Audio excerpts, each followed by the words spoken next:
문학으로 보는 인간의 생애 23화 이반 일리치의 죽음 죽음의 5단계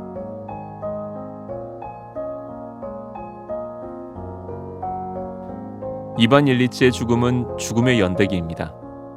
말년에는 거의 종교인과 다름없었던 러시아의 대문호 레프 톨스토이의 대표작 중 하나인데요.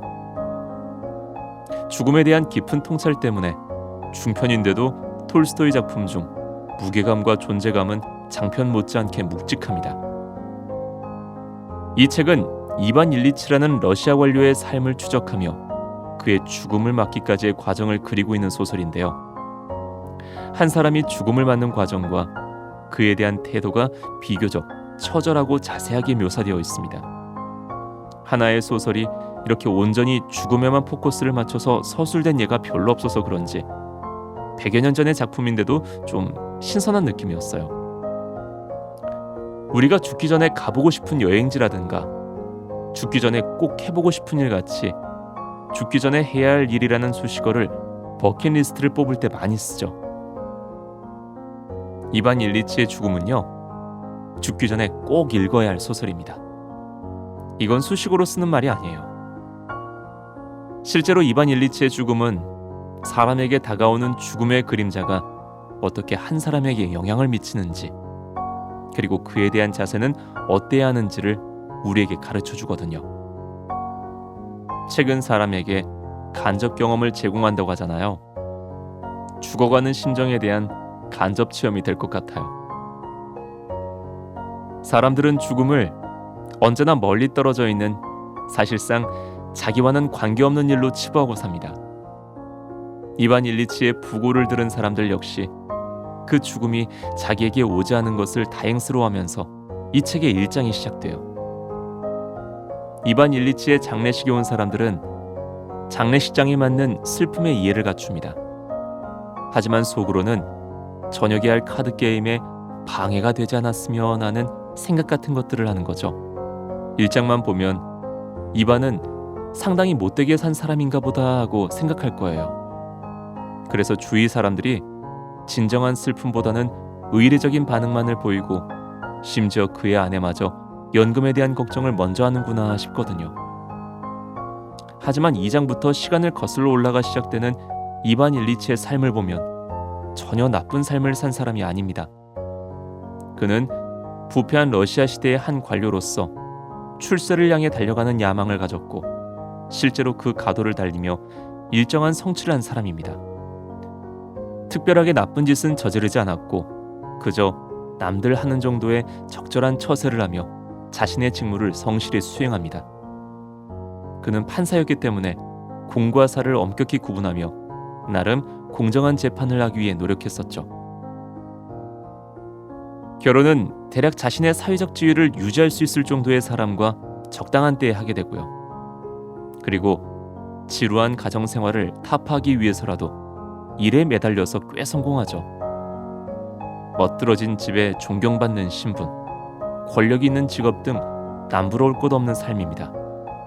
그래서 사교계에 있어서도 일정한 지분을 차지하기도 하고요. 그런데 집의 인테리어를 잘 꾸미기 위해 사다리에 올라갔다 떨어지면서 의문의 부상을 당하게 되는데 그 후부터 그의 삶은 바뀌게 됩니다.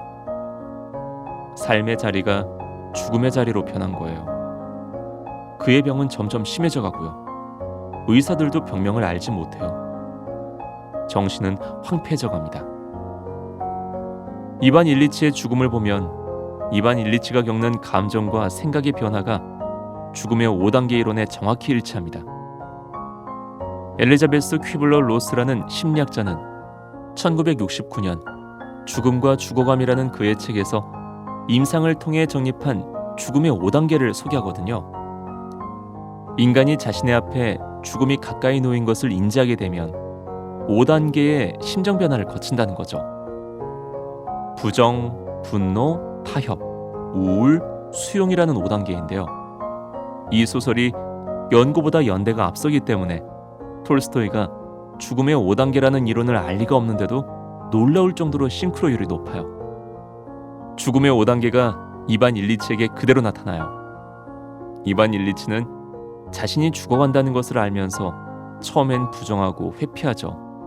그리고 곧 왜 하필 나에게 라며 분노했다가 타협하기도 하고요. 그리고 슬픔에 빠집니다. 마지막 순간에 이반은 죽음을 수용하는데 이 단계에서 톨스토이가 전달하고자 하는 메시지가 드러납니다. 그는 자신의 죽음에 대한 사람들의 위선적인 반응을 이해할 수가 없었거든요. 그런데 결국 자신의 삶 역시 그리 올바른 삶은 아니었다는 것을 깨닫게 됩니다. 이반 일리치는 자신의 결정으로 타인의 자유를 구속할 수 있다는 것을 분명하게 인식하는데 그 권력을 함부로 휘두르지 않고 오히려 그 대상자들을 존중합니다. 말하자면 약자들을 존중해줘요. 여기까지는 별 문제가 없지만 문제는 그의 생각입니다. 그는 자신이 약자를 존중하는 자세 때문에 그들이 자신을 존경한다는 것을 알거든요. 약자들에 대한 명백한 우월감을 가지고 있어요. 그런 경우 우리는 이런 태도를 위선이라고 부르죠. 처음에 이반은 자신의 삶에 대한 부정적인 생각을 인정하지 않습니다. 그건 그의 삶 전체를 부정하는 것이 되는 것이니까요.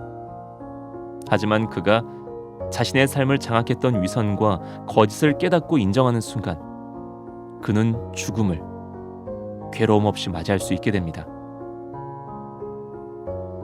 이 작품은 러시아의 부패와 관료들의 위선을 고발하는 작품이기도 하지만 시대와 배경도 다른 지금 우리에게 감동을 주는 것은 죽음을 맞는 자세라는 보편적인 이야기를 하기 때문이라고 생각을 해요. 죽음이라는 건 누구에게나 외면하고 싶은 삶의 유일한 진실이죠. 인간에게 확실한 미래는 언젠가 죽는다는 것 하나뿐이잖아요. 미래를 알고 싶어하는 사람에게 당신도 반드시 죽을 것입니다 라고 말하면 백발백중의 예언이 되겠죠. 이게 웬 부정적인 소리겠냐 하시겠지만요. 죽음을 늘 인식하고 사는 것은 오히려 바람직한 일이 아닐까 합니다. 자기 앞에 죽음이 놓여 있다는 것을 알고 사는 사람들과 자신은 절대 죽지 않을 것처럼 그 미래를 완전히 망각하고 사는 사람들의 삶에는 큰 차이가 있으니까요.